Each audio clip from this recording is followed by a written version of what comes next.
a really nice way to Hello there. Hey, Miss Nellie, how are you? Great. How are you? Good. We are. But this is Bentley. She's a girl too, so Oh, all girls hi, night Bentley. here. Oh, you guys, I'm so excited to talk with you tonight. It looks Nice. beautiful there. Thank you. So we have my daughter Michaela is on the far. Yeah, wait, you can say hi. I don't know what your screen it looks like if it's reversed or not, but then down there is Michaela, so that's my daughter. And then I mean you're not gonna remember the names, but I'll tell you. So this is Abby and Finley and Graylee. And we have Emery and Brighton. And then we have some awesome mamas. And not all the moms are here tonight, right? A couple moms aren't making it. But anyway, a lot of sick people and a lot of sports. However, we still have a good group here, and everybody's excited to hear what you have to share with us. So this is a great group here. Okay, hold on. So I think I got Abby, Finley, and who was between Finley and Emery? Was it Gracie? Graylee. Graylee. Beautiful. You are good. Oh, I am writing them down.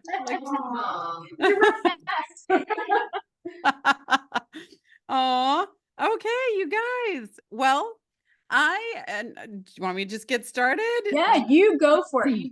They were just asking me a little about you and everything, and I explained to you a little bit of what you do, but you share some of that too with them about your family and your ministry too, so they kind of have an idea of where you're coming from.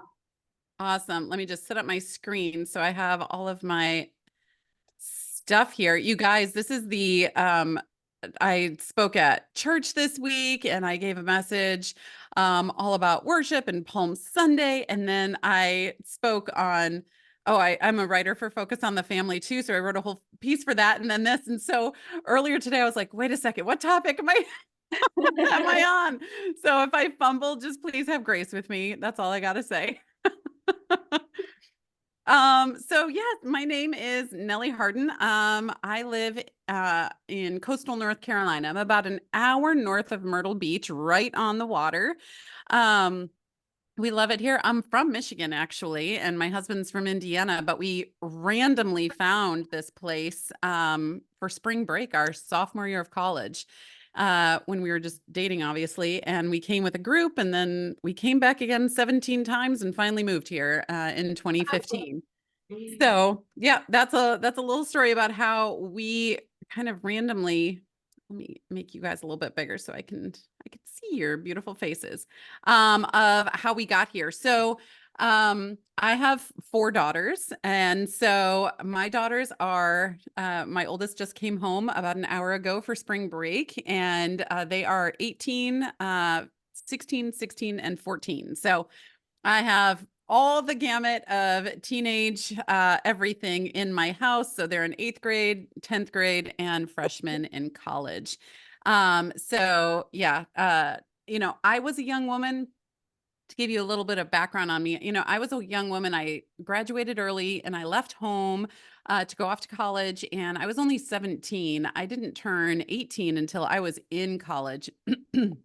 And my dad had died when I was really young. I was only 1 when he passed away, and my mom then was remarried, and my brother and sister came along, and it was just a lot of activity in the house. And I was the live-in babysitter. Does anyone else have live-in babysitter roles?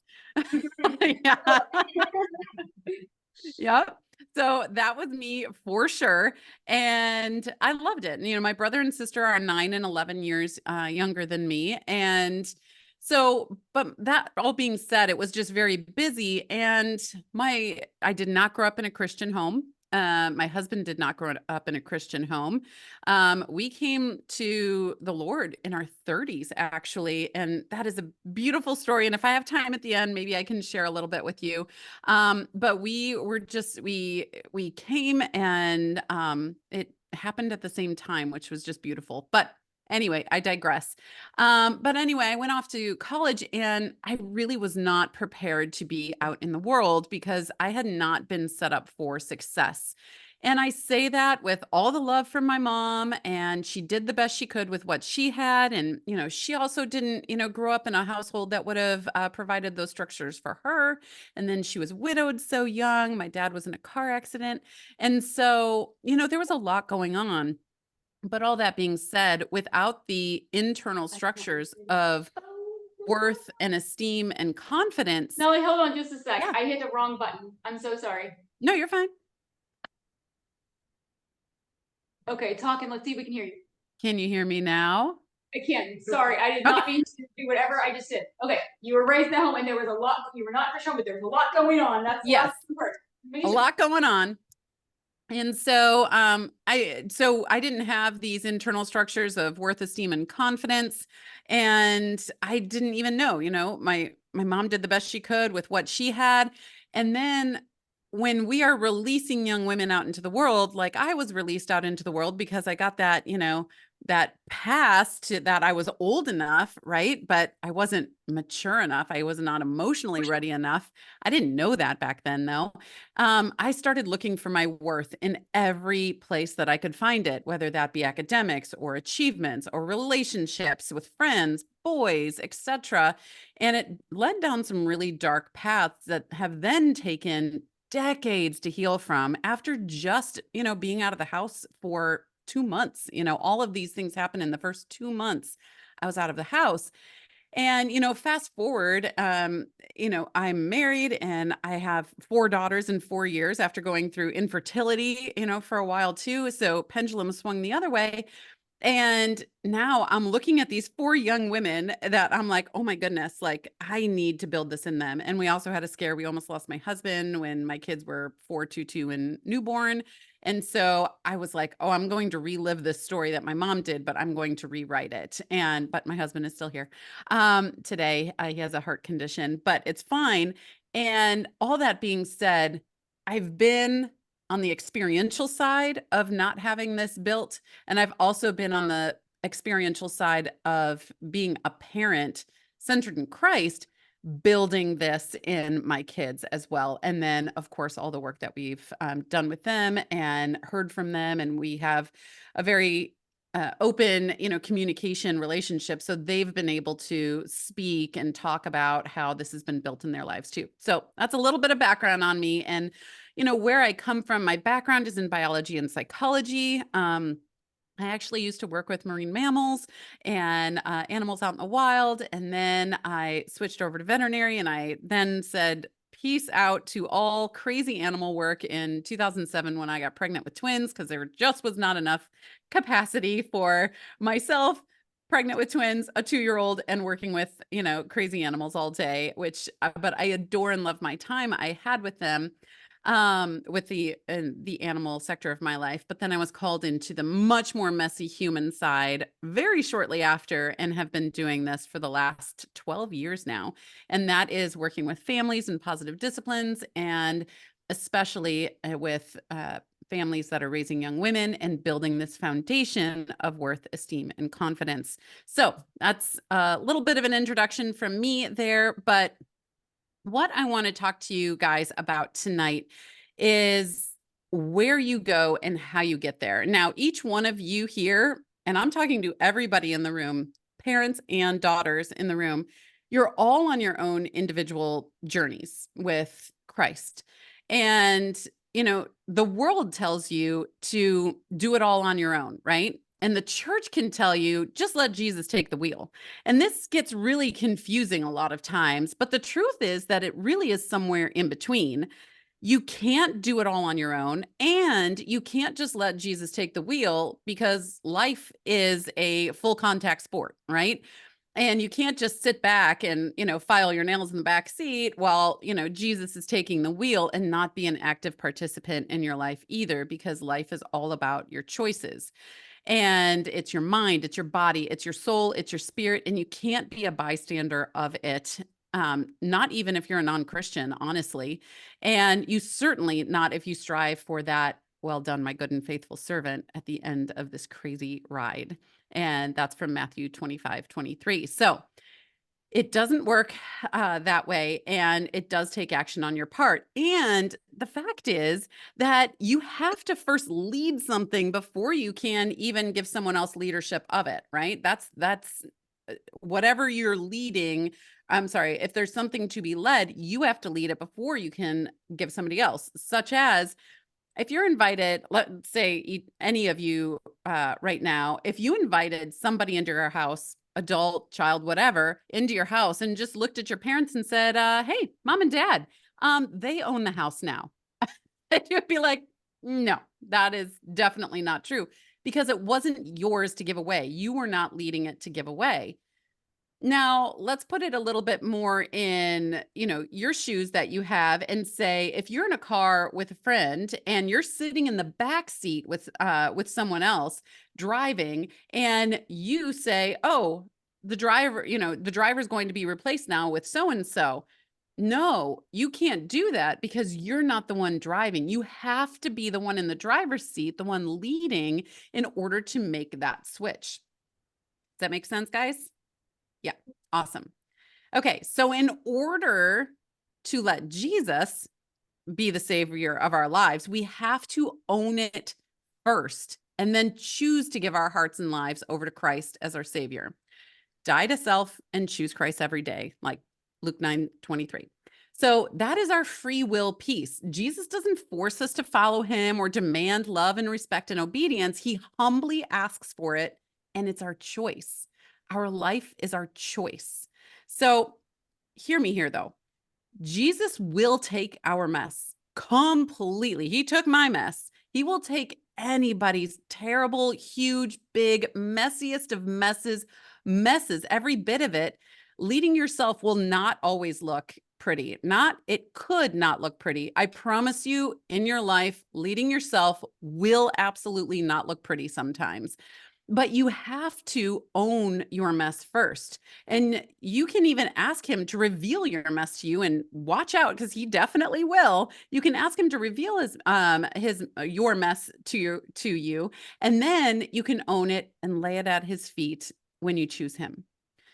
So this is a choice, you guys, that we make once in our lives, like Psalm 25, oh Lord, I give my life to you, right? But it's also a choice that we make every single day. Romans 12, 1-2 from the Message version, which I love how it just kind of gets it more into our language sometimes. And it says, so here's what I want you to do. God helping you take your everyday, ordinary life. You're sleeping, you're eating, you're going to work or school, and walking around life and place it before God as an offering. Embracing what God does for you is the best thing you can do for him. Don't become so well adjusted to your culture that you fit into it without even thinking. I mean, yeah. Wow. Okay, so I'm going to take a poll of all of you beautiful ladies there. Can you think of something in our human world, maybe in your life, that is something you decide once, but you also have to decide every single day? Decide to get married, but every day you got to choose to act in love. Absolutely. Marriage is the number one, right? Is the number one. But I'm assuming none of you younger ladies are married. And so is there anything else too that you guys maybe choose once, but then you have to choose every day also? Yeah. I would say working out, because you can say I want to be fit and make that choice, but you have to get yourself up every morning to work out, and you have to commit to do it even when you're tired and even when you want an off day, but it's not an off day. That's good. That is so good. Yes, absolutely. Anyone else? Does anyone have a pet? I know I've seen a dog right there, so I know you guys have a pet. Does anyone else have a dog, cat, gerbil fish? Yeah. So you opt to get the animal, right? But then you have to take care of it every single day too. True? Absolutely. Begrudgingly sometimes, right? what about school even, right? You have to get up and go to school every day and choose to try and be your best self there. Choose to try and do your best there. And then even things like a hobby. Maybe you're interested in something. Maybe you signed up for a class, but then you're like, oh, I got to keep going to that. I have to your point, I have to get up and I have to get ready and I need to go to that class. Maybe it's a cycling class. Maybe it's a pottery class, whatever that might be. Hobbies also fit in there. So there's many things that we choose once, but have to keep on choosing that you can relate to as well. So what does it look like in our own lives? Well, honesty about where we are and what we need. We're talking about this choice that we're making, right? No filters, no masks, no fake it till you make it, right? If we are choosing Christ in the first place, we need to present to him in a raw, authentic, true way. Because here's the thing, he already knows the real, raw, true, authentic way. And no matter how many masks we put on, he already sees below them, underneath them, all the mess, right? And so there's two very, very, very strong words. And, you can find them throughout the Bible. You can find them in world culture today. And they're two words that are I am. I'm not joking. In my town, I live in a very small town here, Southport, North Carolina. There is a street called I am. So yes, but two very strong words, because anything that comes after that identifies you, defines you, right? And so when you can get to a point that you say, I am a broken, sinful human made in your perfect, beautiful image in a difficult, distracted, and challenging world. Now, it's not going to say, whatever is true to you is not going to be exactly that, but the gist of it is there. I am a broken, sinful human made in your perfect, beautiful image in a difficult, distracted, and challenging world, right? And then the second part that is required is I need you to come in and help me, guide me, give me peace, protect me, and love me through it all. I can't do it on my own, right? You're getting really raw there. And how amazing is it that we have someone who intimately knows our struggles, because he's also human, or he was also human, right? Have any of you, I'm just curious by a show of hands, have any of you seen The Chosen? Have you guys been watching that? Awesome. And I don't know if you guys have seen episodes 4, 5, and 6 that are in the theaters right now. I just saw them, and I won't give anything away we all know the story, but, but anyway, in that there's this beautiful scene that, honestly just takes my breath away every time I see it in a coming attraction or what have you. But his mother is washing his hair, and he's talking about his frustration with these, John and his brother, who are like, I want to sit at your right and left side. Who's stronger? Who's better? And they're so frustrating, and they're not getting it. They're not getting what's happening here. They're being and his mom says, well, they're just human. And Jesus sits up and looks at her and says, also human. And just broke my heart and mended it all in the same second. And it was so beautiful. But he knows our struggles intimately, because also human, right? But is stronger than all of them because also God. And he guides us through this life gauntlet. Have any of you guys seen Ninja Warrior, American Ninja Warrior? Yeah. Yeah. Okay. And they go through this, like, I would not last 1 second on that show. I can honestly say that. But, they go through this gauntlet of do this, do that. And life can really feel that way sometimes. A day in school can feel like that sometimes. I have this test due. I need to get over there. I need to do this. I need to work with this friend issue that's happening. And all of these things, it's like a gauntlet that we go through. And he's been through the gauntlet, and he can help us through that. Now, now we know how our own lives we can get to this point, but many, many, many people don't even get to that point that they say, I am, right? And I need. So many people, billions of people do not get to that point that you guys can be at maybe on your own before tonight, or maybe tonight, or maybe you will take this and grow into that point. Those people, they walk on a razor's edge of pretending about life. They're wearing their masks. They're staying shallow because it's comfortable. It's less heavy, but it is a stone around their neck and around their throat that they're carrying, and it is pulling them down. No matter how many times they try to shoo away that feeling, it is pulling them down because they haven't gotten to the point that they can say, I am and I need.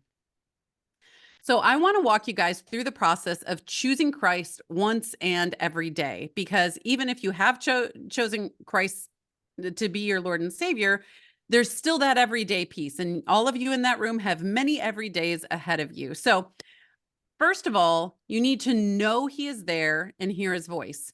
Remember when you guys were all little, and I'm sure especially since we have some moms in the room, that your parents or maybe some siblings or what have you played peekaboo with you, and they would put the blanket over and then you would bring it down. They would say peekaboo, right? And you would have so much joy over it. And it was hilarious. Even though you absolutely knew that they were behind that blanket, it was still really fun and it was joyous, right? Well, one scripture I have been, and we'll go through some more, but I really want you guys to think about Revelation 3. Okay, Revelation 3, and I'm going to start with Revelation 3:20 because these are the action steps we need to take. All right. So Revelation 3:20 says, "Here I am. I stand at the door and knock. If anyone hears my voice and opens the door, I will come in and eat with that person and they with me." So he's telling us that he's right there. He's right there. No games, no tests, no riddles. He is right there. By the way, Revelation 3:19, right before this, says, "Be earnest and repent." Guys, that's the I am and I need right there. So I am and I need, Revelation 3:19. Now we're in Revelation 3:20. Okay. So that is the owning your own life part that we talked about first. But now let's move on. And he said, when he is there, he's not being silent, right? It says, "Whoever hears my voice." So what can we do in order to, or what is happening that gets in the way of hearing God's voice? All right. I'm going to go through some, and if I missed any or there's things that you guys think of, I want to ask you guys too. But number one is distractions.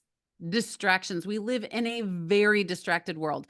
There was this just revolutionary study that came out in 2011. That was a long time ago, you guys. 2011, 13 years ago, this study came out. So these numbers I'm going to give you, just imagine what they are today in 2024.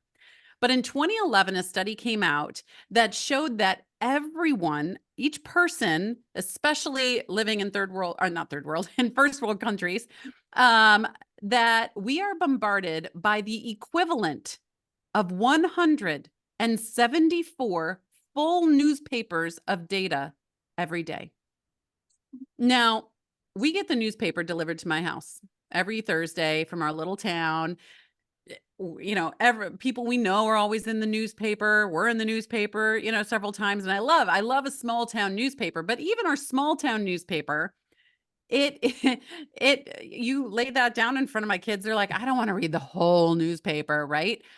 But the fact of the matter is, if I stack 174, which, let's be honest, 13 years later, it's probably way over 200 now, full newspapers in front of them, that is how much information is coming into them through media, through school, through friends, through texting, through TV, etc. All of the information coming in. That is 5 times what it was in 1986. Now, some of you women in the room might have been alive in 1986 like I was, but it's really it's really amazing to me to be like, I was alive in 1986, and I'm like 5 times the information that I was taking in then, I'm taking in now, probably more than that, to my point. So that's what we're taking in. But then what we take in is what we're learning, and what we take or put out is what we're teaching. It's just this breath always continuously happening, sometimes at the same time, of learning, teaching, which is why it's so important to know how your kids learn, so you can speak to them in a language they understand, and also how they teach so you can understand what they're saying. That's besides the point. But what we're putting out into the world, though, is 6 full newspapers of information a day. That is what we are texting. That is what we are saying. That is the conversations that we're having with our friends and with our family members. That is what we're typing, papers, etc. 6 full newspapers. In 1986, it was just 2.5 pages. And so anyone watch Little House on the Prairie? Anyone had watched that? Okay. I often ask myself, how much information did Paul Ingalls take in? It was not 2.5 pages, or what did he put out? It was not 2.5 pages, right? And he certainly did not take in more than probably a half of a newspaper worth of information a day. So you see how distracted of a world that we are living in today. And I was just seeing the other day, I saw, the enemy does not need to destroy you. He only needs to distract you, because a lifetime of distraction will destroy you. Mm. Keep that in mind, guys. And we don't know when Jesus is coming back. No one knows the time or the hour. And I just plead with you not to be distracted when he does. So this study, like I said, came out in 2011. And so it's much bigger today. And so that's just distractions with information that is happening. But let's talk about just typical adolescent things you guys got going on: sports, tests, chores, jobs, high school, prep for whatever or you're doing afterwards, be it college or armed forces or a job or trade school or whatever it is, right? There's a lot going on today in your life. Much, much more than there was before. And maybe even serving. Serving is a beautiful thing to do, but it can also be, when done in too much, or being a perfectionist about it, being in comparison about it. It can also serve as a distraction, depending on how you're using it, right? Good things can turn to bad things when overused. And then there's just a lot. I mean, we live in a world that you can find out what is happening in the smallest town over in China or Russia or Bulgaria or wherever right now, just by turning on your phone. And that means that every person with a phone in this world, which is way over half of the people in this world that have a phone, have access to everything happening in the world all at once. That is a lot for your brain. That is a lot for your brain and a lot for your emotions, because we all know there's some treacherous, terrible things happening in the world that we don't have a finger on and a pulse on, but we know about it. And then it plays into our emotions and our mental health and our just heart health, our soul level health, because we know about it, right? And then there's just health issues, family issues, friend issues, school issues, etc. So those are a lot of the things getting in the way of the Lord's voice right now. Is there anything that I didn't say that you guys can think of too? No. Like relationships. Yeah. Relationships is a good one. Whether they're good or bad, whether you're dealing with conflict or whether you're just so busy in and out that you don't even stop to have any time to just be alone and be still, right? Absolutely. And yeah, I was just talking, I mentor a set of twins that are sophomores in college, and one twin has a long-term relationship that she's been in, and the other twin is a chemistry and math major, and she's like, I want no part of that. I don't have time.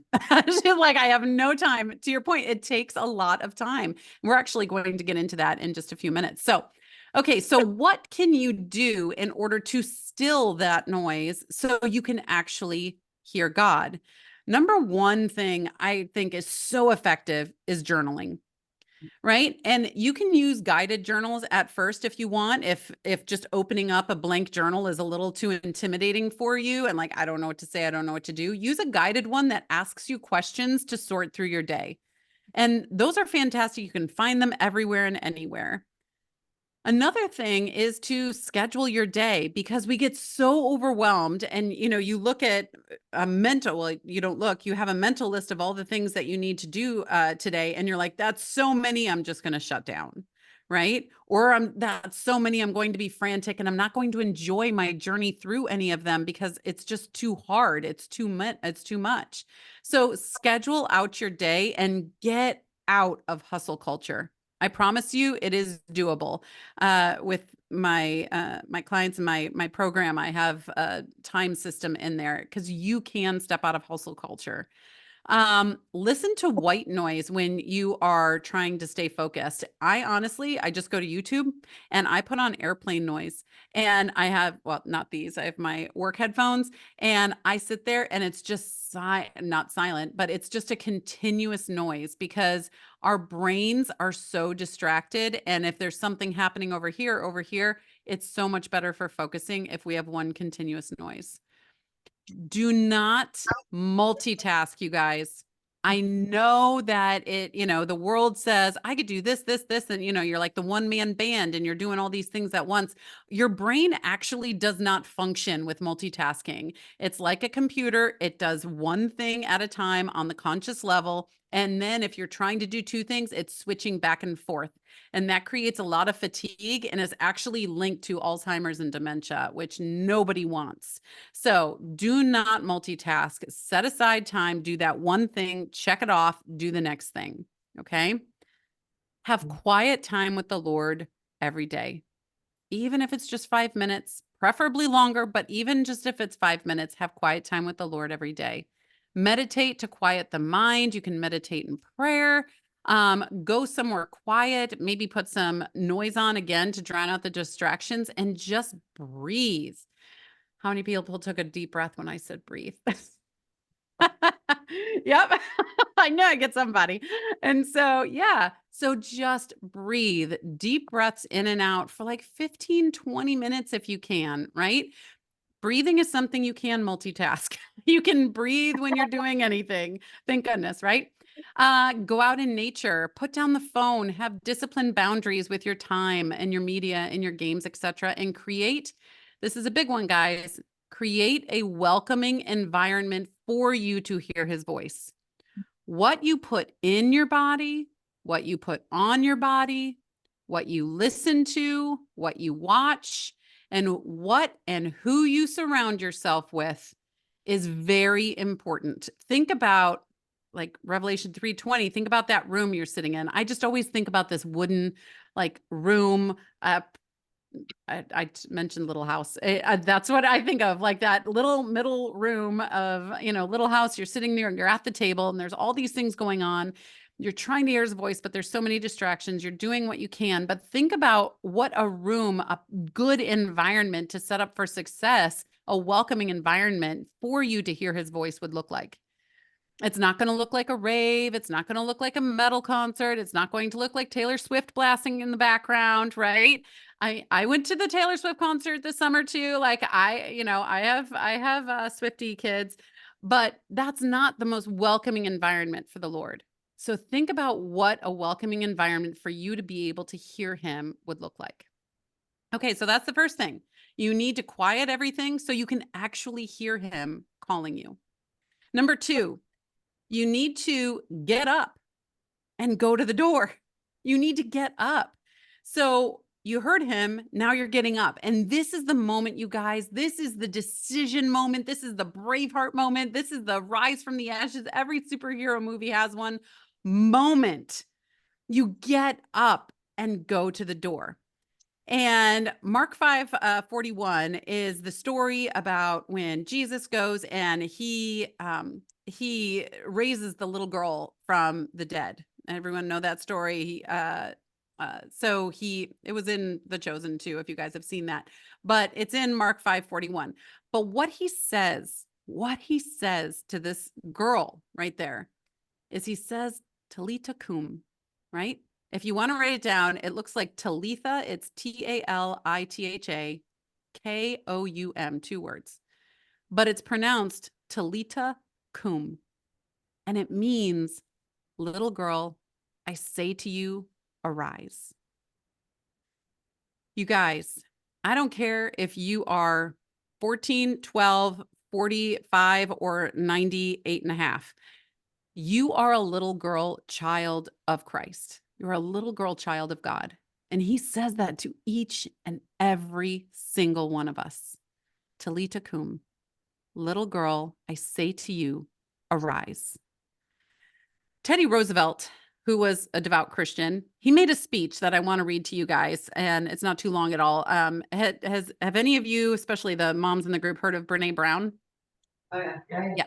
Okay, so I love Brene. I worked with Brene for almost 2 years, and she really talks about this speech a lot as well. And it's called The Man in the Arena. And so it says, and just switch out the man for the woman in the arena.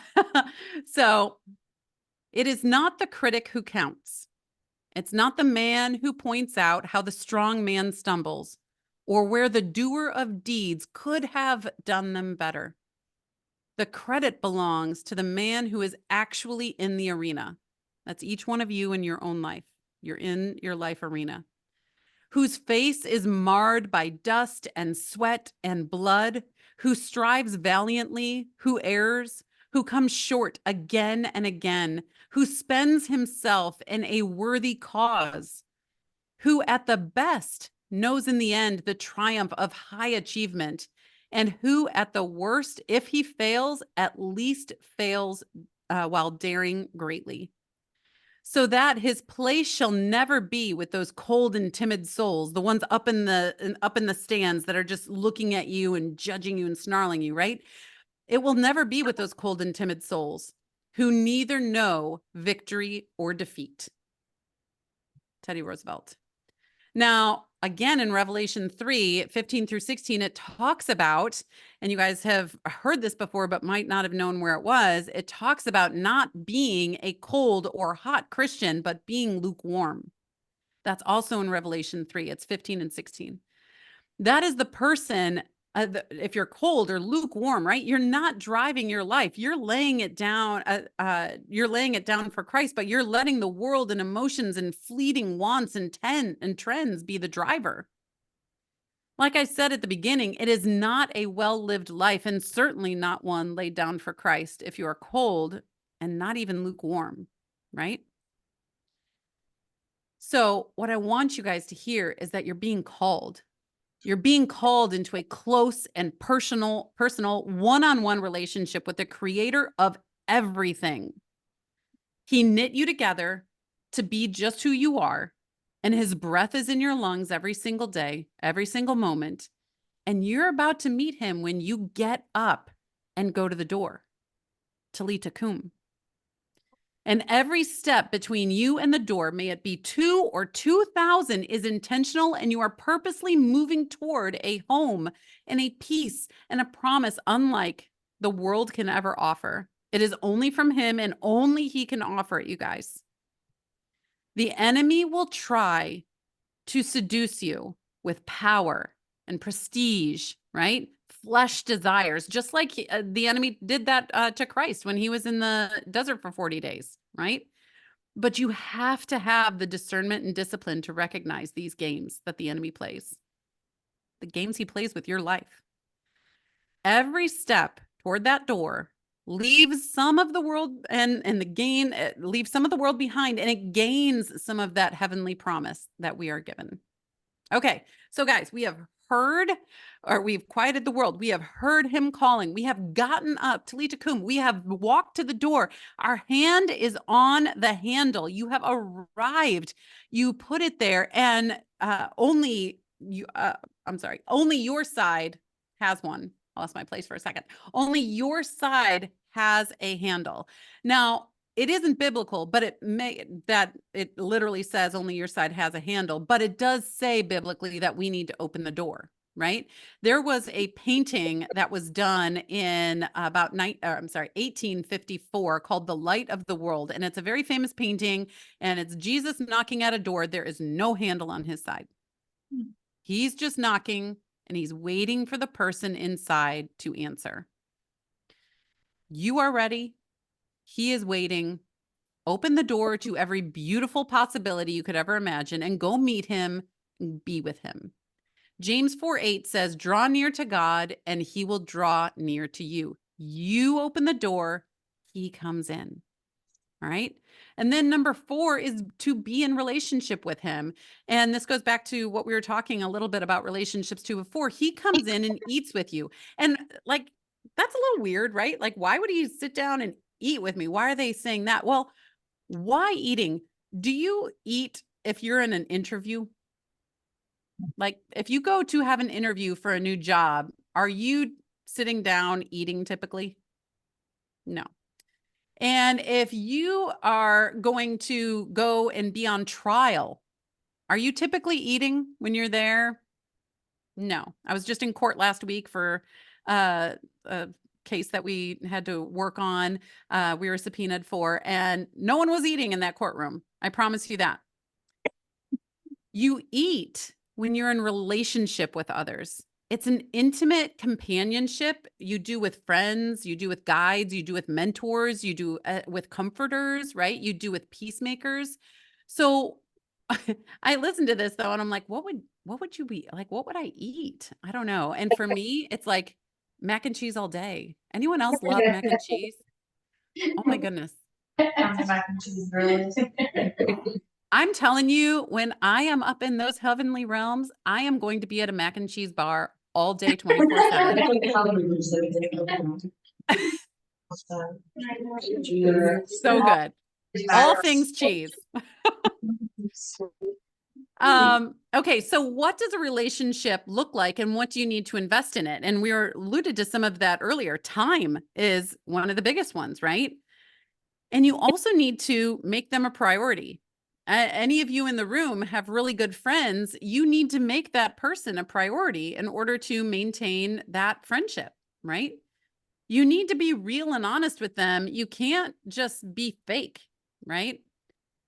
What about if you had a friend and you were found mocking them all the time and making fun of them all the time? That wouldn't be a friendship that lasts. I promise you that, right? What about not putting others in front of them? They come up and they're like, hey, let's hang out. Let's do this. And you're like, I'm going to do it with this friend now, actually. I'd rather not. I'd do that. I'm going to do this instead, right? It's not going to maintain a relationship either. What about replacing them? Are you going to replace them with somebody else? Your relationship is going to be over then. And you need to respect their wishes. You need to respect their boundaries, right? So these sound really familiar. All these things that we need to do in relationships and friendships and, marriages even. It sounds familiar because many of them are like the 4 vertical commandments. And I say vertical because if you've ever looked at the 10 commandments, the first 4 are vertical, meaning they're between you and God. The last 6 are horizontal. It is you and people.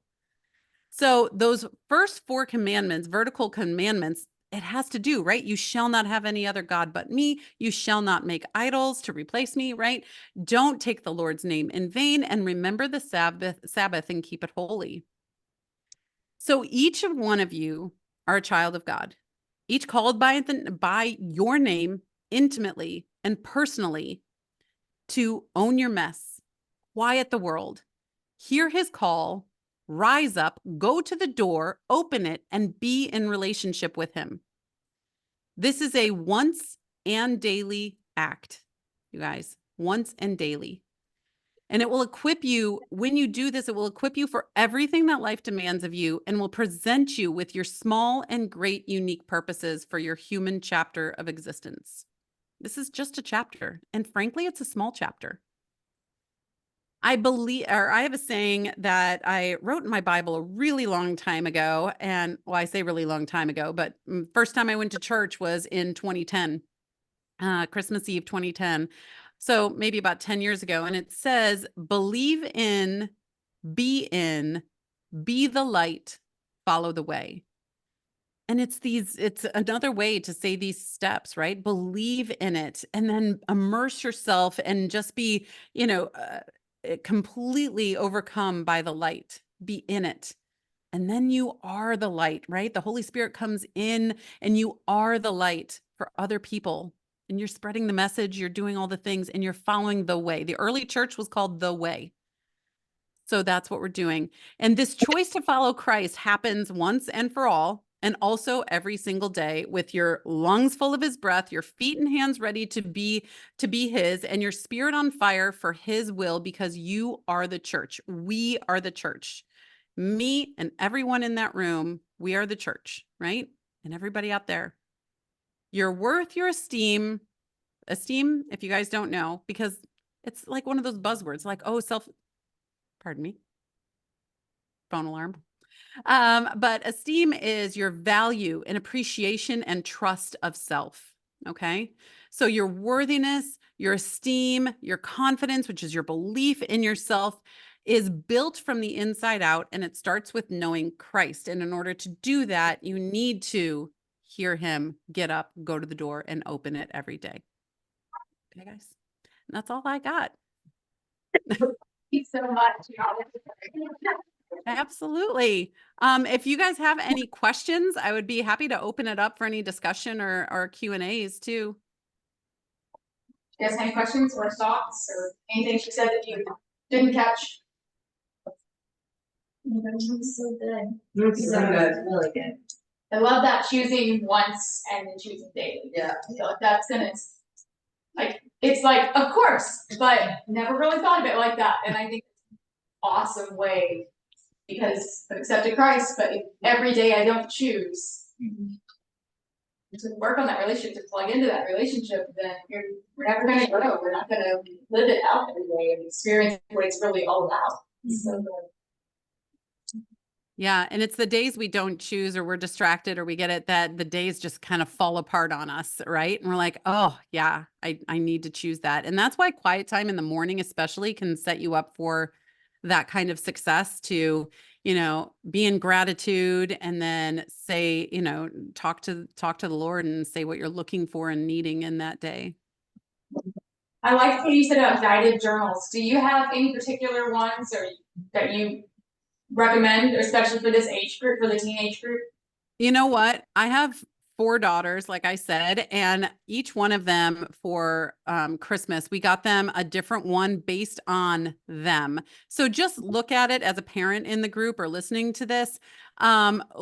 Just, you can go on Amazon, you can go to a Lifeway or what have you, and open it up. So like for one of my daughters and where she is, it was literally just I am grateful for, and all of these things I'm grateful for, and this is my prayer. Like very black and white, simple. And then for another daughter, it asked more about, emotional things. Another one, it asked a little bit more about logistical things. And so knowing your daughter and what they need and their personality will really be the best guide for you in picking which one is best for them. That's really great. I like that. I think I need one for myself. Sometimes we just sit there and go, okay. No, that's really good. It's great.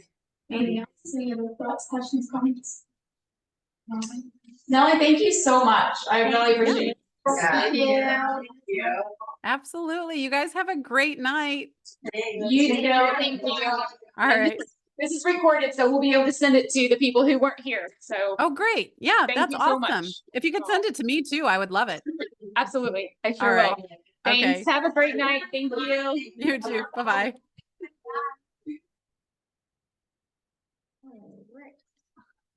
She's great. Why is it?